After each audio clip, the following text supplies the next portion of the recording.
이런 또 민생 꿀팁을 준비하셨다고요. 그렇습니다. 그 장마가 끝나면 바로 또 무더위가 와요. 그리고 네. 애들 방학까지 겹치다 보니까 지금 정부가 한시적으로 누진세를 좀 인하를 했습니다. 그래서 이제 에어컨 사용에 대한 부담은 좀 줄었지만 그래도 지구를 생각하면, 지구 온난화를 생각하면 이제 우리가 챙길 수 있는 거, 에너지 사용도 줄이고 현금도 챙길 수 있는, 오늘은 서울시가 운영하고 있는 에코 마일리지 프로그램 제도를 알려드리려고 하는데 네.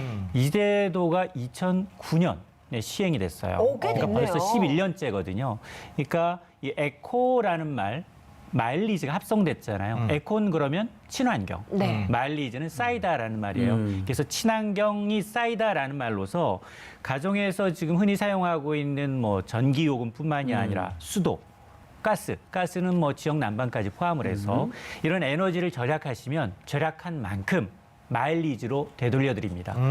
그런데 이 에너지 사용량은 다행히 줄인 만큼 마일리지를 되돌려 주는데 개인 회원의 경우, 가정집의 경우에는 에너지를 절약하면 1년에 최대 10만 점. 오. 현금으로 환산하면 10만 원까지 이제 받으실 수가 있는 제도입니다. 오. 야, 10만 원. 아니, 10만 원. 10만 원이면요. 작년 올해 이제 우리 사회가 여름 에너지 그 폭염이 재난이다 이렇게 하면서 누진제 감면분이 7, 8월 10,000원 정도밖에 안 되잖아요. 이야. 그 논쟁을 거쳐서 한전의 적자도 심하다니까 많이 못 줄이고 만 원씩만 줄이기로 한 거예요. 대략. 그것도 7, 8월만. 근데 10만 원이다. 이건 진짜 꿀팁입니다. 완전 예. 꿀팁. 이거 해야 됩니다. 우리 네. 방송을 떠나가지고 네. 저는 이미 5만 원 혜택을 본 적이 있어요. 그래요? 예. 그래서 이게 굉장히 좋은 제도라는 걸 알고 있습니다. 소장님 어떻게 해볼 수 있나요? 자, 네. 그러면 제가 퀴즈 하나를 내겠습니다. 네. 이게 예. 2009년에 시작이 됐잖아요. 1위, 가장 많이 혜택을 보신 분은 얼마일까요? 10년 동안 예. 거의 한 그러면 100만 원 넘지 100만 원. 않을까요? 처음에 홍보가 잘 안 됐거든요. 아. 네. 그래서 1위는 73만 포인트를 받으셨습니다. 73만 포인트요? 그렇습니다. 이게 해마다 하니까. 맞습니다. 예. 이게 자발적인 이제 시민 참여 프로그램입니다. 그러다 보니까 이제 온실가스를 줄여서 어떤 기후 변화에 대비하면서 에너지 절약을 자발적으로 유도하게 한 프로그램의 취지가 괜찮습니다. 그래서 원하는 가정도 가능하고요, 일반 건물, 기업체도 가능합니다. 서울시에 이제 에코 마일리지 홈페이지가 있습니다. 네. 일단 가장 먼저 홈페이지에 가입을 해야 돼요. 가입한 이후에 고객 정보를 입력하고 세 가지 중에 하나, 매달 사용하는 전기요금, 수도요금, 가스요금, 이 세 가지 사용량을 확인하시고 6개월 주기로 절감률을 체크한 이후에 얼마나 사용량이 줄였느냐, 이거에 따라서 해당 마일리지를 받게 되고 그 해당 마일리지로 여러 가지 뭐 친환경 제품도 구매하고 아니다 싶으면 현금으로 전환도 하고 이럴 수 있습니다. 야. 예. 오, 그러니까 네. 6개월마다 사용량을 얼만큼 줄였느냐에 따라서 최대 5만 마일리지씩. 그래서 1년에 10만 마일리지 받을 수 있는 건데 그거 해마다 할 수 있어요. 아, 좋네요. 그러면 6개월마다니까 계속 줄이려면 쓸 수 있는 게 한정돼 있어서 맞습니다. 그래서 아까 예. 73만 마일리지 받으신 분도 굉장히 여러 가지 팁, 예. 전기를 줄일 수 있는 다양한 방법을 모색을 했을 거예요. 쓰지 네. 않는 콘센트를 뺀다든가 여러 가지 방법을 썼을 텐데 이게 기준이 뭐냐? 최근 사용량, 최근 2년 동안의 사용량이 기준이에요. 아, 그것과 2년이요? 네. 비교하는 겁니다. 네. 그러면 홈페이지에 가입한 다음 날부터 6개월 동안 사용량이 과거 2년간 사용량 평균보다 이제 5% 이상 줄였다. 네. 이럴 경우에는 마일리지를 1만 마일리지를 지급합니다. 그리고 5에서 이제 10% 미만이 이제 1만 마일리지고요. 네. 10에서 15%를 줄였다 이럴 경우에는 3만 마일리지. 야. 그리고 15% 이상 절감했을 경우에는 5만 마일리지를 지급하는데 이게 6개월 사용량이잖아요. 네. 그러니까 1년에 두 번.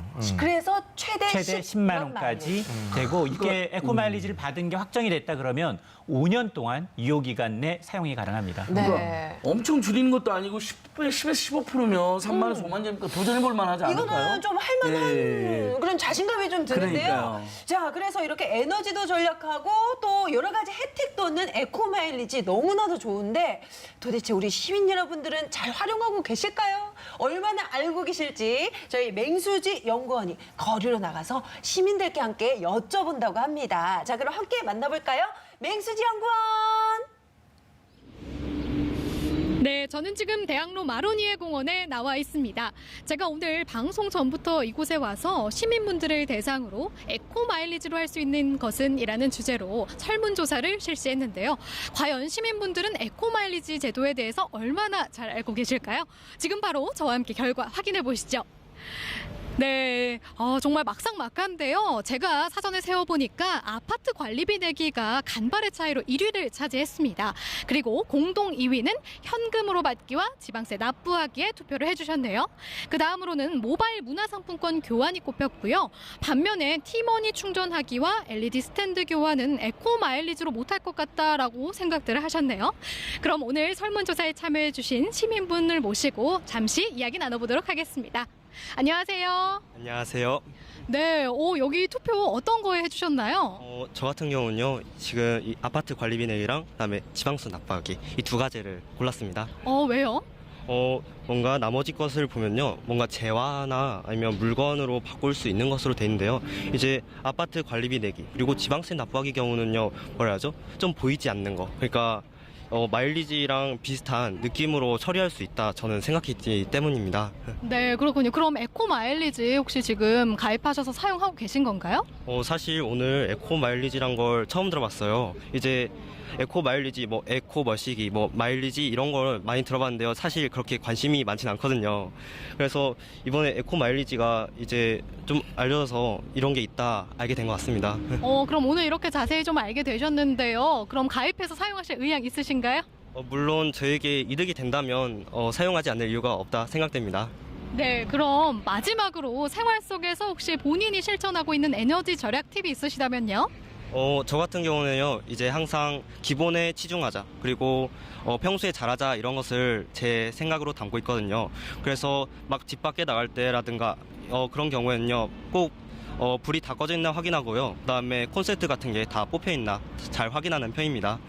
네, 정말 잘하고 계신데요. 에코 마일리지도 꼭 가입하셔서 해보시길 바라겠습니다. 감사합니다.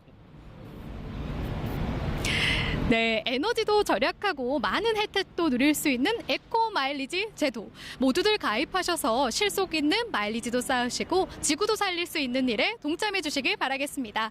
지금까지 마로니에 공원에서 맹수지 연구원이었습니다. 네, 조금 전 인터뷰한 청년 시민. 네. 뭐 좋은 혜택이 있다면 가입을 안 할 이유가 없겠죠.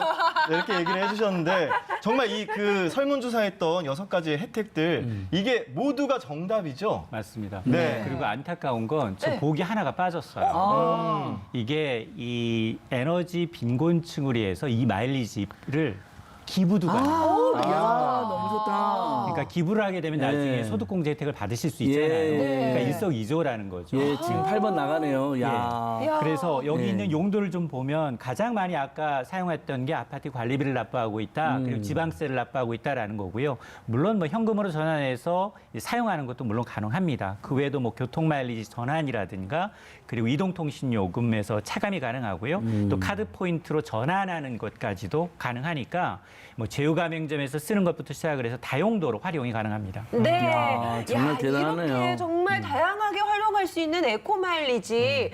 뭐 아까 보니까 저희가 또 도전할 수 있을 만큼 맞아요. 절약하면 되겠더라고요. 자, 그래서요. 우리 이인철 소장님과 함께 에너지 전략 꿀팁을 함께 알아보려고 하는데요. 자, 그럼 첫 번째 꿀팁부터 살펴볼까요? 네, 첫 번째 절약 꿀팁. 수도꼭지 레버는 항상 냉수 방향으로. 이건 뭐예요? 이게 아마 소비자들 가장 많이 모르시는 분 중에 네, 처음 이런 들어봤어요. 거예요. 그러니까 수도꼭지 방향을 늘 냉수 방향으로 하라는 건 사실 여름철에는 습관적으로 그냥 온수 방향 쪽으로 틀어놓는 경우가 있거든요. 네. 쓰지 않는 경우에도. 그렇지만 온수를 사용 안 해도 이 레버 방향만으로도 보일러 센서가 작동합니다. 이걸 아셔야 돼요. 그러다 보니까 이 사실을 모르시는 분들이 많다 보니까 지금 우리가 이제 이런 세면대뿐만이 아니라 욕조 있죠, 싱크대 있죠, 각종 뭐 이런 여러 가지 이제 수도꼭지의 경우에는 레버가 온수 방향으로 가 있다면 이건 에너지가 새고 있는 거예요. 보일러가 작동하고 있다는 얘기거든요. 네. 그러니까 항상 이제 온수요금 급탕비가 많이 나올 수 있기 때문에 이럴 경우 레버는 항상 냉수 방향 쪽으로 틀어놓고 이제 쓰는 방법을 고려하셔야 합니다. 이건 진짜 그런 처음 것 같아요. 알았어요. 저도 처음 알았는데 네. 생각해보니까 온수방에 넣으면 네. 그 꼭지가 따뜻해져 있거든요. 맞아요. 그래서 이미 온수로 준비하면서 에너지가 들어갔던 것 같아요. 네. 그렇구나. 와, 네. 셋탑박스도 돈 많이 든다 그러더라고요. 그렇죠. 그거 끊어라는 꿀팁 책에서도 공부했잖아요. 아, 역시. 너무 소장님 고마워요. 네. 자, 수도가 지금 항상 냉수로. 두 번째 꿀팁도 하나 알려주세요. 네. 가스레인지 불꽃은 오. 항상 중앙으로 조절. 이것도 뭔가요? 그렇습니다. 가스레인지 우리 뭐 주로 사용하는데 이것도 흔히 놓칠 수 있는 이 절세 방법 가운데 하나인데 냄비나 이제 프라이팬 같은 경우에는 바닥 면적이 넓지가 않아요. 네. 그러다 보니까 불꽃이 옆으로 새어나갑니다. 아. 이러면 이 새어나간 때 에너지의 약 10% 가스비가 새어나가는 거예요. 야. 그러니까 이 조리할 때 밑바닥이 넓은 조리기구를 사용하거나 아니면 이제 불꽃을 좀 중앙으로 해서 옆으로 삐뚤어지는 게 아니라 중앙으로 이제 놨을 경우에는 불꽃이 밖으로 새어나가는 걸 막을 수가 있습니다. 야, 네. 이것도 참 좋은 꿀팁이네요. 그러니까요. 이 불꽃이 이렇게 새어나가면 손잡이도 뜨거워가지고 네, 요리할 때 지장이 있거든요. 손잡이 저 많이 태워먹었습니다. 자, 그러면 세 번째 꿀팁도 살펴볼까요? 네, 냉장고는 60% 이하로 채워라. 네. 그렇습니다. 주부분들이 많이 아실 것 같은데 이것도 설명해 주세요. 냉장고 의외로 꽉꽉 채우시는 분들이 많아요. 많아요. 사온 거 또 사오고 사서 맞아요. 쟁여놓으시는 분들이 많은데 이 전력 소비가 상대적으로 많은 게 가전 가운데는 냉장고거든요. 아하. 24시간 365일 켜놓다 보니까 이제 이런 냉장고에는 내용물의 60% 이하로 채워놓는 것이 전력 낭비를 막으실 수가 있습니다. 네. 이 냉장고 안에 이 10%포인트씩 이 내용물을 더 집어넣었다. 이럴 경우에는 전력 소비량이 3.6%포인트씩 올라갑니다. 네. 그러다 보니까 냉장고 안에 두면 괜찮겠지 이러시는 분들 이것도 좀 오산이에요. 예. 굉장히 빨리 가능한 한 이게 부패가 좀 더디게 진행된다는 거지 막는 게 아니거든요. 네. 그러니까 이제 가능한 한 365일 괜찮을 것이다라는 믿음에서 계속 집어넣으시는 분들이 많은데 사실 이거는 비울수록 냉장고는 좋다. 예. 제가 솔직히 고백하면 냉장고 이렇게 뒤져보다 보면 오래된 거 많은데 네. 귀찮아서 내버려 두거든요. 맞아요. 그거 다 그런 거 정리하는 많죠. 게 좋아요. 그다음에 대형마트 가면 꼭 1%씩 사가지고 꽉꽉 채워요. 그쵸, 그쵸. 속아가지고. 딱 먹을 수 있을 만큼만. 예. 아, 이거 너무 좋습니다. 냉장 네. 오늘 밤 한번 비워보겠습니다. 네. 자, 네 번째 꿀팁도 보여주세요. 네, 에어컨은 처음부터 강풍으로 틀기. 강풍으로. 맞습니다. 이 에어컨도 야 이게 강풍으로 틀면 에너지가 더 많이 소비되는 거 아니야 이런 착각인데 이건 네. 또 오해입니다. 에너지 에어컨의 바람에서 이기는 전기세와는 크게 영향이 없습니다. 그러니까 전기세는 밖에 있는 실외기의 작동 여부가 좌우하기 때문에 강풍으로 틀어서 희망 온도를 빨리 내리는 게 좋아요. 네. 그리고 난 다음에 이제 전기세를 많이 먹는 실외기 작동을 최소화할 수 있는 방법이 좋은데 야. 따라서 이제 세기하고 관계없이 빨리 급냉으로 방한 공기를 낮춰서 그리고 난 다음에는 차츰차츰 온도를 올리는 게 오히려 전기세를 절약하는 방법입니다. 네, 그렇습니다. 야. 자, 그럼 마지막 꿀팁도 궁금하네요. 네, 보도록 하겠습니다. 자, 다섯 번째 꿀팁 보여주세요. 잠시 외출할 때는 에어컨 온 유지하라. 보통 끄잖아요. 끄고 켜기를 반복하는 게 더 네. 에너지 소비가 높아요. 어머, 그래요? 그렇습니다. 그러니까 잠시 외출할 때는 이제 에어컨을 끄기보다는 오히려 송풍 기능 아니면 이제 절전 기능을 활용하게 되면 실내 온도 유지에도 좋고 또 갑자기 이제 실내 온도가 더워진 상태에서 다시 에어컨을 켤 경우에는 에너지가 그만큼 더 들어갑니다. 야. 그러니까 잠시 집을 비울 때는 유지하는 게 더 낫다라는 말씀드릴 수 있습니다. 역시 인철 소장님이십니다. 네. 당장 저는 오늘 저녁에 할 거 메모할 거고요. 네. 우리가 항상 그거 TV하고 인터넷 셋탑박스 예. 보통 많이 먹습니다. 그러니까요. 그것도 끊으면 좋다고. 네. 좋습니다. 자, 오늘은 이렇게 에너지를 절약하고 혜택도 받을 수 있는 여러 민생 꿀팁을 전해주셨습니다. 이인철 참 좋은 경제 연구소장님 고맙습니다. 감사합니다. 소장님 고맙습니다. 네.